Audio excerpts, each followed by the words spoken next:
আল্লাহ বললেন লাউ কানা ফীহিমা আলিহাতুন ইল্লাল্লাহু লাফাসাদাতা ফাসুবহানাল্লাহি রাব্বিল আরশি আম্মা ইয়াসিফুন। এই দুনিয়ার মধ্যে যদি 33 কোটি দেবতা, হিন্দুদের কত কোটি দেবতা? 33 কোটি দেবতা, একটার কাছে খাদ্য, একটার কাছে বিদ্যা, একটার কাছে স্বাস্থ্য, একটার কাছে পড়ালেখা, আমরা সব কিছুর জন্য চাই কার কাছে? এজন্য আল্লাহ কোরআনে বলছেন, পড়েন সবাই, কুল হুয়াল্লাহ, পড়েন কুল হুয়াল্লাহু আহাদুনিল্লাহুস সামাদ লাম ইয়ালিদ ওয়া লাম ইউলাদ ওয়া লাম ইয়াকুল লাহু কুফুয়ান আহাদ। আমি এক আল্লাহ, আমার কোনো শরীক নাই, লা শারিকা আল্লাহ, আমার কোনো অংশীদার নাই। আমি সব গুনাহ ক্ষমা করে দেব, কিন্তু শিরকের গুনাহ কখনো ক্ষমা করব না।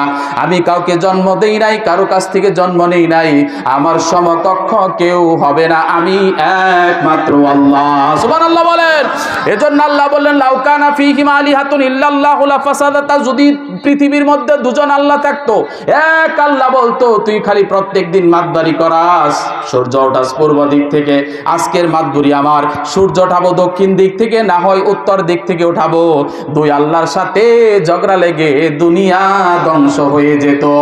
বিশ্বনবী বললেন না, শুনো শুনো, তোমরা শুনো, কাফেররা শুনো, যার নাম আল্লাহ তার নাম রহমান, যার নাম আল্লাহ তার নাম গফফার, যার নাম আল্লাহ তার নাম সাত্তার, যার নাম আল্লাহ তার নাম গফফার। আমার আল্লাহর একটা দুইটা তিনটা না, 99টা নাম আছে, তার মধ্যে একটা হলো রহমান। সেই